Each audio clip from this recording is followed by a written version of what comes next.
Okay, I got to tell you, as a funny moment here, Democrats are attacking Bernie Sanders' wife for going on Russian television and explaining why open primaries allow Democrats or allow Republicans in to stop Bernie Sanders, and why supposedly that's a good thing. They're Democratic, but what it actually means is that the Republicans come in and steal it from Bernie. And the Democrats are circulating this. How dare she go on Russian television? The clips from 4 years ago when they were totally fine with Bernie Sanders going on Russian television. Good gracious. Oh, these people. Okay, if you're on the phones, stand by. I will get to your phone call. I absolutely promise. But right now, John Conradi is joining me with the Campaign for Sustainable Prescription Prices. John, how are you? Good. Thanks so much for having me. Yeah, absolutely. Okay, so I have been pitched now on a bunch of competing Republican plans on prescription drugs. And when my buddy Brian reached out to me and asked if I'd have you on, I was like, yes, I would actually like to have on everybody to discuss their different plans.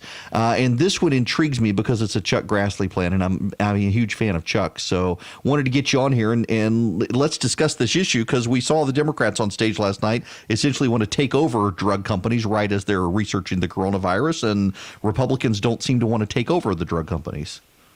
Yeah, that's exactly right. And there's so many of these bills that are circulating around in Washington. And one of the things we're really trying to do is say, hey, look, here are the pieces that have crossover in almost all of these bills that are part of the Grassley-Wyden plan that Republicans and Democrats can get behind, that the White House has endorsed. Secretary Azar just yesterday on Capitol Hill reiterating the White House's support for these solutions. These are the things that we really want folks to focus on and to actually get in the end zone, because time is running out, as you know, with political season heating up. Mm-hmm. Well, so what are the terms of this plan? What role would the government have in dealing with setting the prices? Yeah, so there are essentially a few key elements. So one is capping out-of-pocket costs for seniors. There's pretty widespread agreement that that's something we can do to provide relief for Medicare Part D beneficiaries.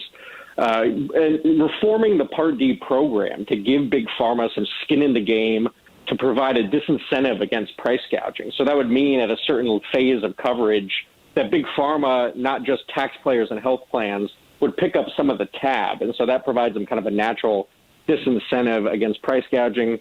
These solutions include other things to increase competition, support greater use of things called biosimilars, to increase transparency on how drug companies set prices on their products.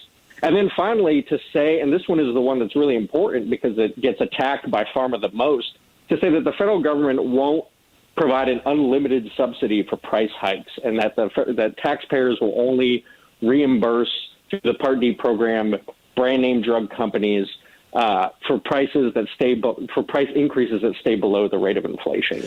Well, you know, so I'm glad to hear you say that, because one of the concerns that I hear a lot from people regarding pharmaceutical pricing and government intervention is the very same thing with the student loan industry, that it has allowed prices of colleges to escalate in this country above the rate of inflation because the government's going to subsidize everything. And there are a lot of people say, well, if the government starts subsidizing drug prices, that's exactly what we're going to see there as well.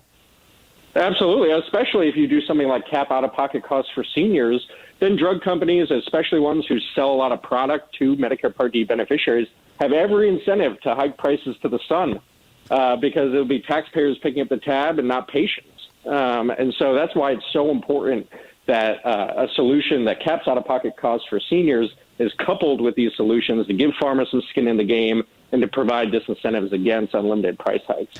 Now, one of the things that Democrats very frequently say is that we essentially cover the costs for other countries, that other countries, we should be able to buy from Canada, or we should be able to drug reimportation, things like that, except the math just never seems to add up, because you've got government taxpayers subsidized prescription drugs in Canada, and they say that, well, we're paying an overinflated price here because these other governments demand price controls. They make a very convoluted argument, and I'm probably even making it more convoluted, but where do you draw the line in getting the government involved in this stuff, particularly when other governments are subsidizing so much and demanding control so much that American taxpayers do feel like they're picking up a lot of the higher costs?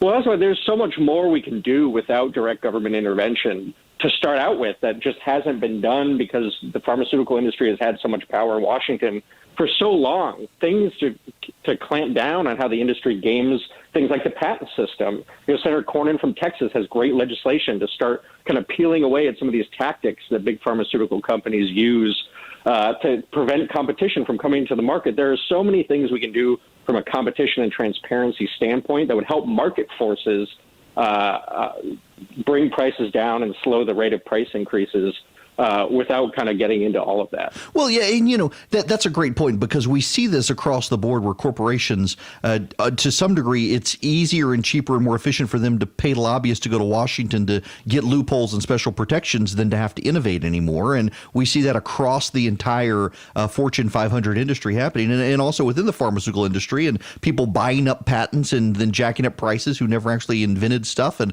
causing all sorts of fallout and disrupting free market forces. There's such a good example, and that's Humira, which is the best. Every one of your listeners has probably seen the almost limitless ads that its maker, AbbVie, runs on television promoting it. But Humira is the best-selling prescription drug in the United States, and its manufacturer has filed 247 patent applications and has over 160 issued patents just on this one drug. And some of these patent applications are for things as silly as changing the pill casing or a pill color. But they are... But it's ludicrous. But the way that the patent system is set up because of the influence, the long-time entrenchment of the industry and their work to keep competition at bay, AbbVie has been able to kind of get away with this and extend what's considered a usual period of exclusivity for a truly new invention, which is 20 years, to now 39 years. With no competition at all in the marketplace for Humira. Wow. So what's the state of play on the legislation within Congress right now? Or is it a proposal, or has the legislation been written? Yeah, so there was Senator Grassley introduced a plan last summer with Senator Wyden, a bipartisan plan that passed out of the Senate Finance Committee that he's the chairman of, an important panel there in Washington with bipartisan support. It's continuing to gain more support. Even in recent weeks, Senators McSally and Ernst have come out and said that they support the plan. Senator Collins at the end of last year said she supports it. But Grassley is having trouble getting the Senate to act on these bipartisan solutions. And so he's really calling on more Republican lawmakers to come out and get vocal about it. He's asked the White House to do the same, and the White House has responded and has had Secretary Azar going out and talking about how important this is. The president in the State of the Union address brought this up and said, get bipartisan legislation to my desk and I'll sign it. But really, we need folks like Senator Loeffler, Senator Perdue to also weigh in and say, hey, we got to act on behalf of Georgia patients and get this stuff done. If somebody wants to learn more about the plan, where should they go? CSRXP.org is our website. We have information there on some of these bipartisan solutions. And another thing to point out, getting back to the earlier point I made, is some of this stuff is actually in the House Democrats' bill. Obviously, their bill goes way further, but there is true bipartisan agreement on some of these underlying key elements that will provide relief for patients. And if the Senate acts, there's a very good chance that House Democrats will play ball and get these things in the end zone. Well, the Democrats in the House never seem to miss an opportunity to push things to extreme these days. Yeah. Well, look, good luck to you. I think they'd be in a really tough place, if there was a real chance to get something bipartisan done for patients. Yeah, I suspect not so. Do it. Listen, John, thank you very much for stopping by. And so it's CSRP.org if people want to find more information. CSRXP. CSRXP. All right. CSR. I'm writing this down. All right. I will send people there. John, thank you very much for bringing us up to speed on this. I appreciate it very much.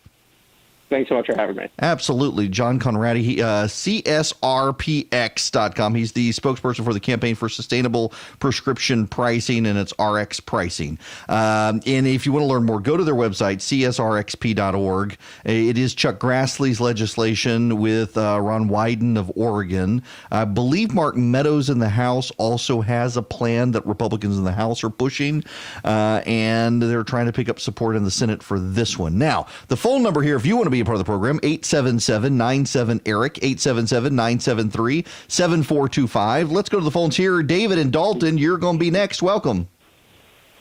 Hey, good morning. The last couple of months, you've made some comments on Twitter about Biden and how he's a good man. Most recently, there were some people making fun of him for his comment about he's running for the Senate. It was a faux pas, and you were like, he's a good man. Stop making fun of him. My point is elder that abuse. Joe Biden is, It's elder abuse, what they're doing to the man. Elder abuse.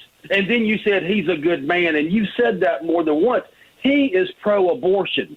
Abortion for liberals is not a political viewpoint. It is a way of life. The murder of children in the womb is a way of life for liberals and progressives.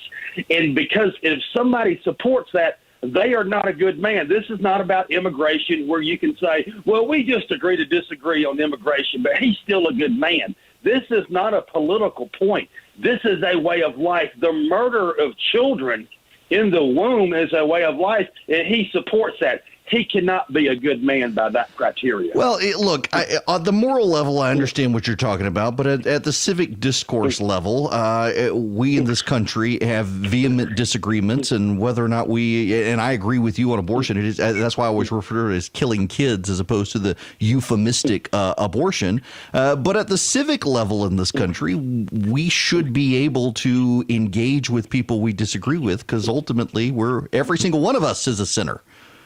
Joe Biden's a sinner. Joe Biden believes that killing kids is acceptable, and that's sinful behavior. I'm a sinner too, and I'm not going to call when we all fall short of the glory of God. I'm not going to engage and say, well, I'm a better person than him because I got different sins than him, and mine don't involve killing kids. Yeah, I'm totally opposed to abortion. Won't vote for a pro-abortion candidate. But that doesn't mean that in civic discourse and relationships with other Americans, we should say, well, I can't have a relationship with this sinner because his sin is really bad compared to mine. I got to be able to have a relationship with him. And in the grand scheme of things, Joe Biden is a person whose company you would enjoy.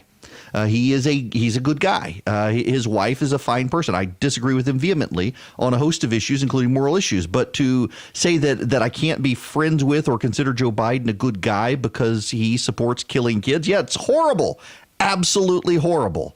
Can I be a friend then with an atheist who denies the existence of Jesus? Can I be a friend with can I be a friend with someone who is of a different religion who denies that Jesus is God? Because that seems to be the worst thing from a moral perspective, is to deny the reality of God. And I think at a civic level, you've got to be willing to be friends with people with whom you disagree, even on things like abortion. And to get upset when I say that Joe Biden's a good guy when I'm talking. And, I've gotten this from a number of people of late, that you can't say someone's nice or good. Someone got mad at me the other day for saying I thought Stacey Abrams was a nice person. I've been around her several times. She was always very nice.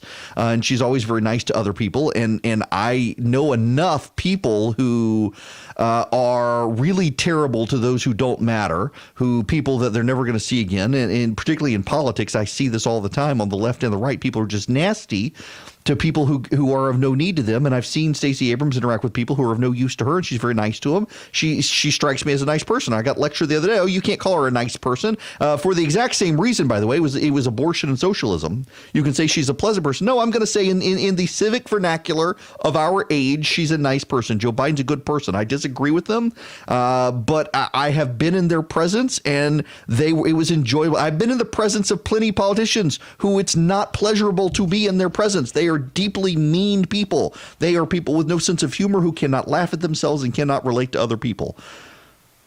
But I'm not going to say that, Joe Biden is a monster because he supports abortion, because he's a sinner just like you and me. And I'm not going to say that my sins are better than his, therefore I can't have a relationship with that terrible person because he supports abortion. I know a lot of people who support abortion. They are wrong, and I believe they support the killing of children. But if I decided I wasn't going to have a relationship with people who believe that, half this country would be precluded from my friendship. And how would I ever persuade them that they're wrong if I didn't build a relationship with them?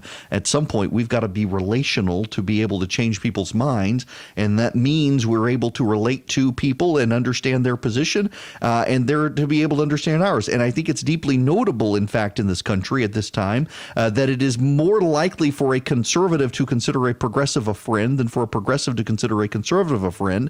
And I don't think conservatives should go in the direction of having a harder and harder time making friends with progressives, because we can never persuade the other side if we don't actually understand what they believe. And conservatives, by and large, tend to have an easier time understanding what a progressive believes, because conservatives are more willing to be friends with progressives. It's the progressives in this country have no idea what we believe. And when they go on TV and start talking about abortion, they have no idea how to articulate a pro-life position or what pro-lifers really believe, because they don't know any of us.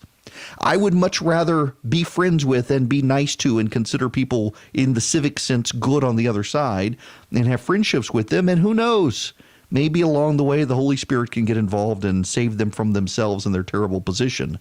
But I know that by starting out by saying this person's evil and bad and I can't have anything to do with them because they believe in killing kids, well, in this country, that's 50% of the country. And I'd really like to make inroads with those people and draw them to our side. National connections, local focus. Erick Erickson is